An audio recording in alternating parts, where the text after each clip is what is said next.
Hey guys, how's it going? So, I know it's been a little while since my last tutorial, been a little busy, but just want to thank everyone for the support so far. My channel's been growing pretty decently, almost at 300 subscribers, and that's awesome. Anyways, get it out of the way. So, today, just wanted to bring you another tutorial. This time, I listened to the new Graves track Easy, and I got really inspired to make my own track similar to that, and I'm going to show you how I made the drop in it. So, here it is.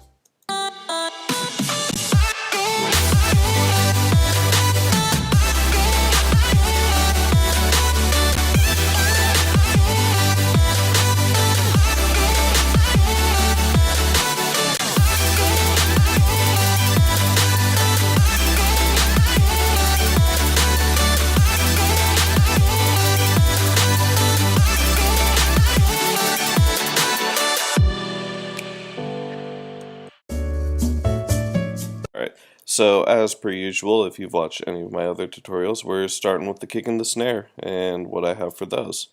So, here they are, soloed out.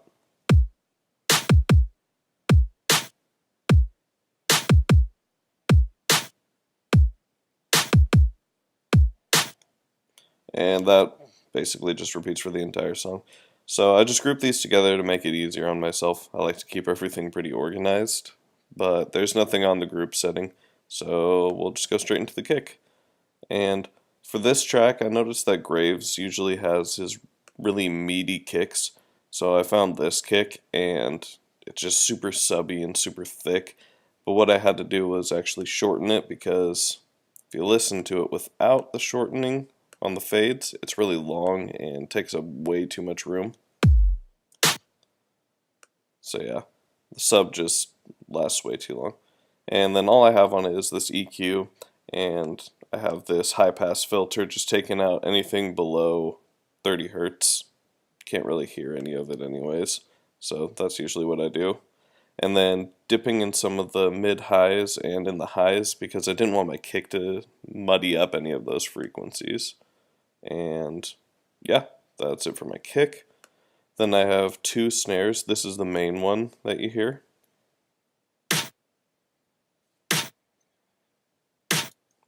Just a super dirty, thick sounding snare. And again, high passed it, taking out all the sub bass basically, because I don't want it to interfere with my sub or my kick. Taking out some of the lower mids because I didn't want it to clash with my main synth. And yeah, that's it for that layer. And then we switch over to this one, which is just like a super typical trap snare, but I figured this layer needed a bit more high end. So again, just taking out most of those lows, dipping in the mid frequencies to avoid clashing as much as I can with the main synthesizer. And yeah, that's pretty much it for my kick and my snare. Alright, so the next section we're going to have a look at here is my background drums, and soloed out, they sound like this.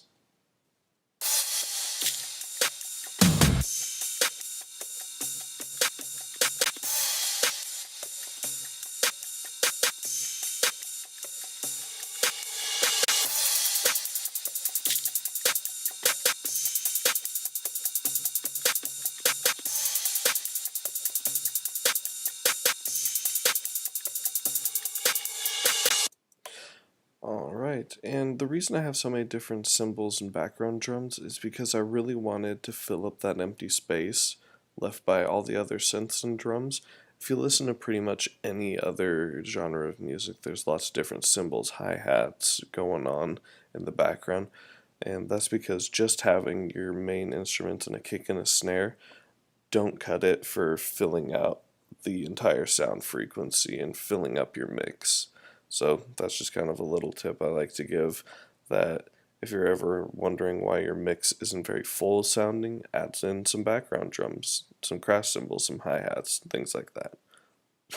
But I digress anyways. So the first thing we have here is two sidechain compressors going to my kick and my snare, and the ratio boosted all the way up, and that's because I really want my snare and my kick to cut through all these background drums, so I'm ensuring there's no muddiness in it.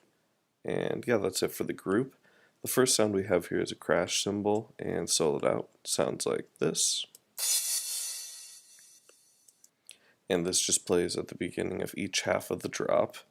And all I have on it is this EQ, cutting out the low frequencies, dipping hard in the mid frequencies since I didn't really want it to muddy up any part of my main synth, my main super saw, and then even dipping a little bit in the highs too because it was kind of clashing with the rest of the drums as well.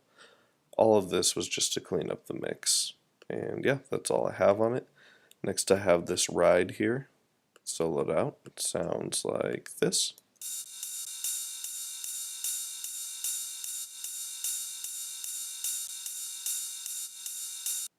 And that just repeats through the entire drop. And the whole reason I added this was to kind of add some white noise high end to the track, and that's why I took out pretty much everything, the lows, the mids, and even dipping really hard in the mid-high frequencies so it doesn't clash with anything else. And then up here I dipped really high in the high end because it was just having some awful sounding frequencies playing through too much, and you can really hear that if you boost it up with pretty much any high-end drum like that, with a ride, with a crash, anything like that. So the next thing we have here is this little shaker. It's just a nice little layer in here to add some diversity. Took out the low, took out the mids. It's literally all it is. Then I have this other snare playing through right here, and it sounds like this.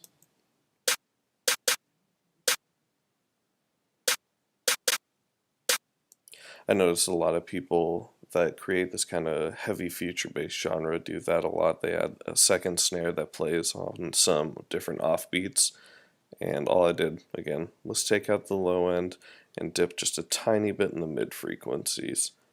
Then I have this stock Ableton drum loop that I like to use in a lot of my songs.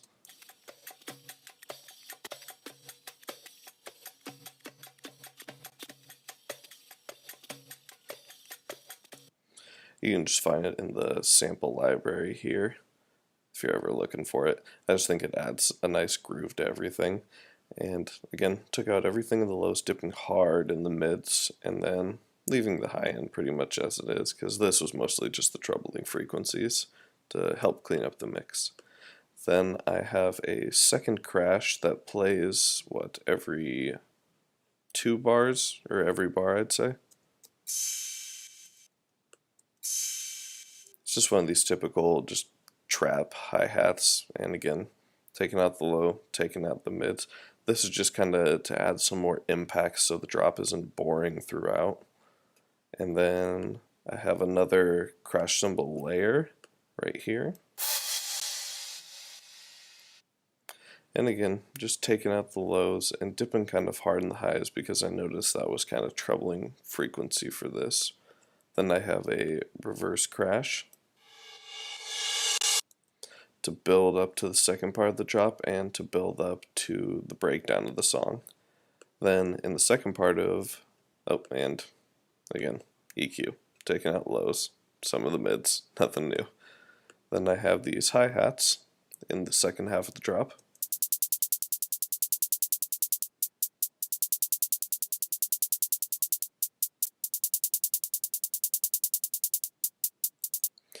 And again, just taking out lots of these frequencies because they really only should take up the very, very high end. That's really where you should only hear them.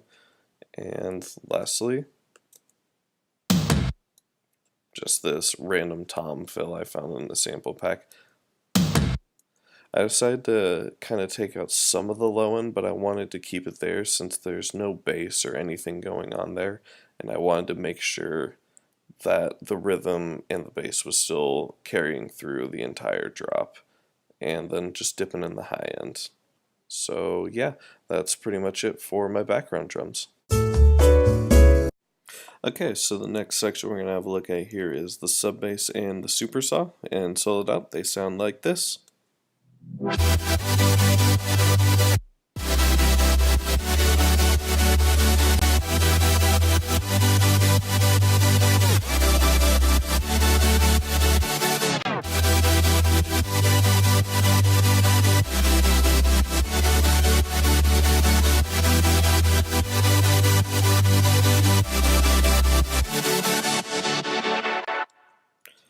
Alright, so first we're going to have a look at the sub bass. The group on its own has just a compressor on its sidechain to my kick, and then an EQ cutting off the very high end and some of the low end.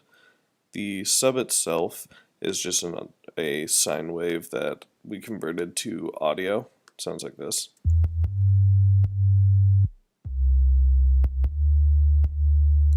And it follows this MIDI pattern here. We also added a utility and turned the width all the way down to make it mono.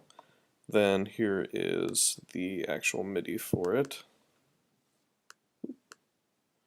So the first two notes here, E and G, and then C and D. Yep, so that's it for sub MIDI, and then I also added this layer here that I made in Serum.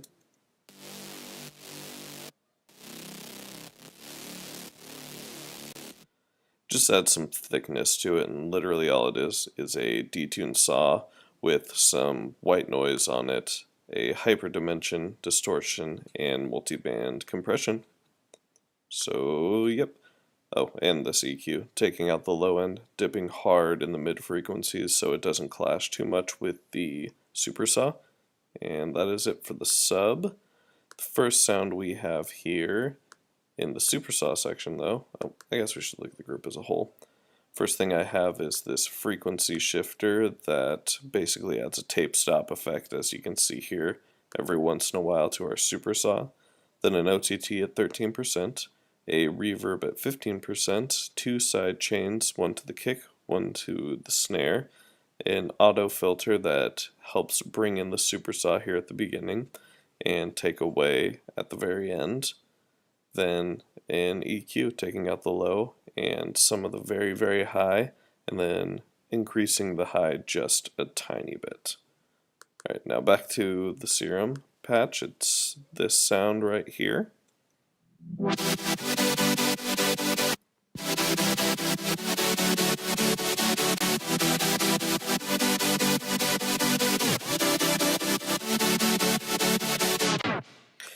Then if we unfreeze it, we can take a look at the MIDI here. Here is the MIDI for the first part. It's this, then that. I'm not very good with chord names, so that's it for the first one. And then the second one, or the second half, I guess, of the first drop is this. We just added some higher notes here. Yeah. Anyways, so the patch itself is just two detuned super saws, saw waves, one an octave up and one at its own octave, with 7 unison, the detune up, and 16 unison in the detune up. And then I have this LFO modulating the level, and basically I prefer this over the typical triangle wave because it just makes it feel bigger. And then I shortened the end here so it didn't have a clicking kind of sound when it ended. And in the effects, hyperdimension again, and a multiband compressor. That's it for this sound, basically. Oh, and a utility at 111% to make it more stereo wide, and OTT. And then this is a more low-end super saw, so I wanted to take out some of the highs and make a second layer for that, while leaving most of the mid frequencies for this specific super saw. And now I'm going to freeze it and fast forward. Alright, so the next sound we have here is my more high-end super saw, and it sounds like this.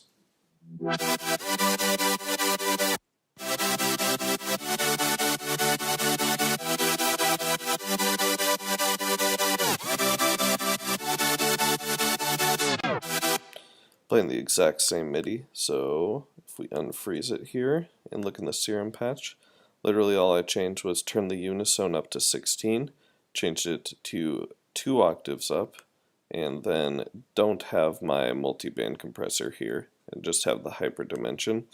Then I kept the width at 111 to make it again more stereo wide for the main super saw, then added an OTT of 42%, dipped hard where the other super saw in the mid frequency mostly was, and then boosted the high end for this one.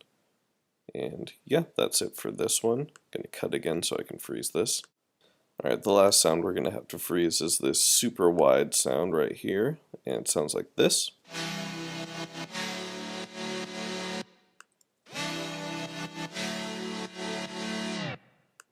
And let me show you the patch for this. This is one of the things that Charizard also made that I had no idea what was going on. So we have the harmonic morph wavetable here, and then this, I'm guessing, just basically a saw wave. Let's see. This is all the stuff the envelope is changing. So the quantize, the wavetable position, and the level. And the wavetable position, the sync, and the level. The unisone's also at 6 on this one with the detune up. And it's also being low passed by this filter here. And that's it for that. Then we have the reverb filter and EQ, dipping the lows and dipping the highs a bit. Then a multiband compressor, a phaser, a reverb, and lastly, hyperdimension expander. Then on the effects here, we have this utility, an OTT taking out all the low end, also at 37%. A plugin I don't have, so I don't know what that is. Then taking out all the low end, dipping in the lows, and taking out some of the highs. And yeah, that's it for that sound. Alright, then next we have this massive patch here, which is just a super saw that's arpeggiated, and it sounds like this.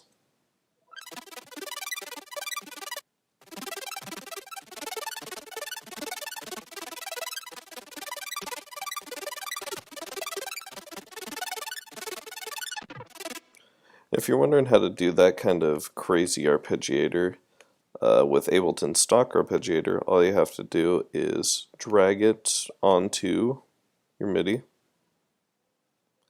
then turn the rate up to 132, turn the steps up 1 or 2 depending on how high you want it to go, and then turn the style to up and down. And that's literally how I did it. I thought I'd show you guys that. Alright, what's the next sound that we got here? Another massive patch. Oh, sorry. Then I also just had this auto pan on it. But anyways, here's this massive patch.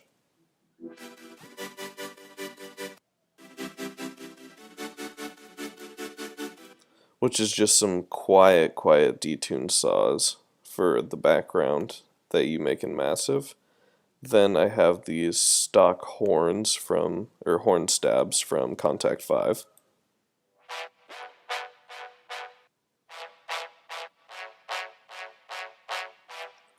Everything's just really quiet because this is all just adding background information to it. Then I have this choir playing to fill up kind of the empty spaces in the super saw.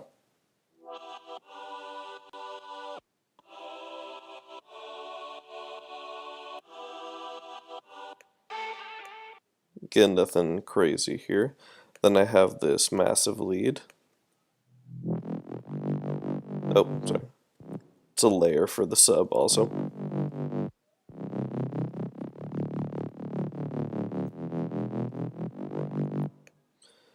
And basically how I made that, let's show you real quick, is go into my VSTs, go into massive, go on. And basically all I did for this was turn it to a saw wave, turn on a second saw wave, brought the octave down, so it's that kind of sound. Took bright noise, turn the color up, then take the fourth envelope if you didn't already initialize the patch, and then finally add a Bronner tube.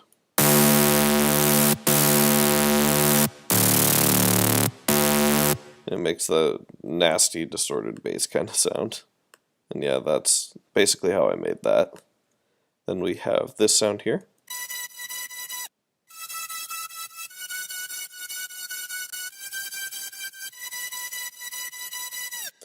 Which all I really did was again, make a detuned saw wave in Serum, and took the top notes here in the MIDI. And yeah, that's it. Just added some high end to the track. Then I have this massive layer for it.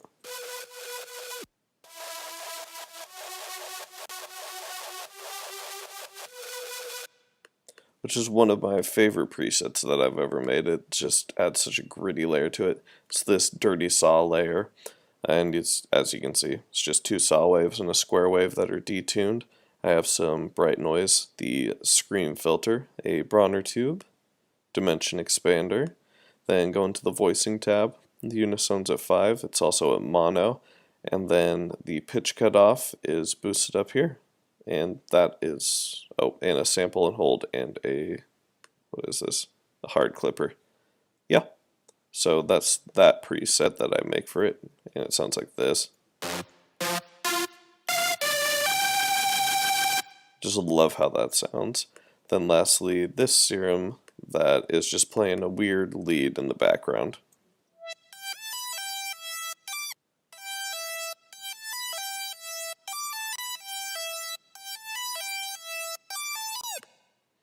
And all this is the JNO wavetable in the analog section, detuned with 5 unisone, and then a hyperdimension, a distortion, and multiband compression, then an EQ taking out the lows and dipping right here in the mids.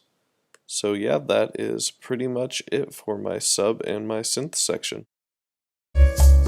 Alright, so the final sound we have here is my vocal lead, and soloed out, it sounds like this.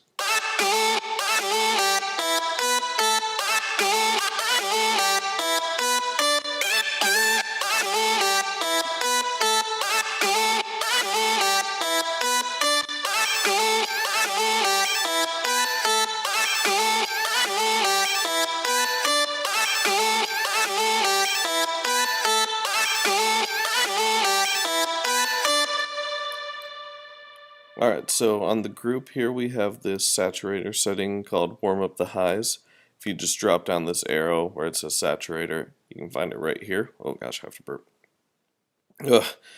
Then I have 2 sidechain compressors, one to my kick, one to my snare, an OTT, and then finally this EQ taking out the low, dipping in the mids, and boosting the highs a bit. And then also a low pass, just cutting off some of the very, very highs.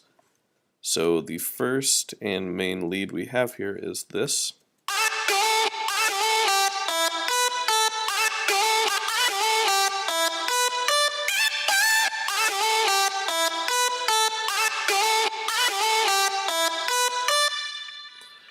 And all we have on here is a ping pong delay, and then the main thing is an overdrive, which drastically changes the sound. It gives that, well, easy feel, since that's the song I was basing it off of, or that DJ Snake, however you associate this sound, because without it, it sounds like this.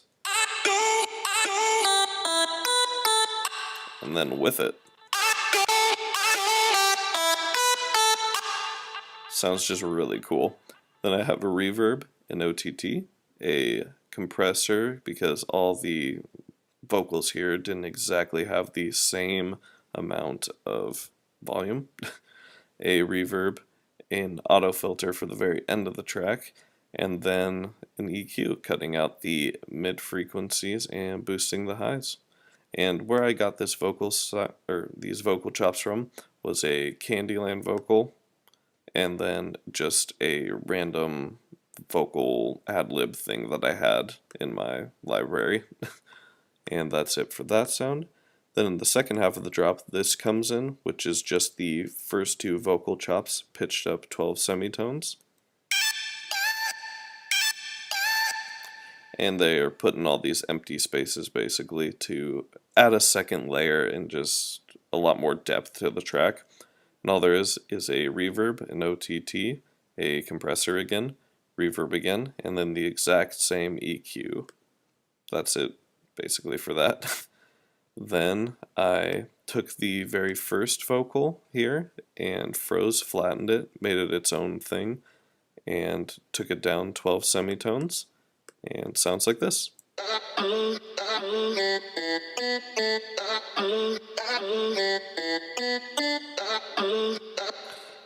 Yeah, and then an OTT, reverb, and this exact same EQ. So super easy to make this sound, and I absolutely love it.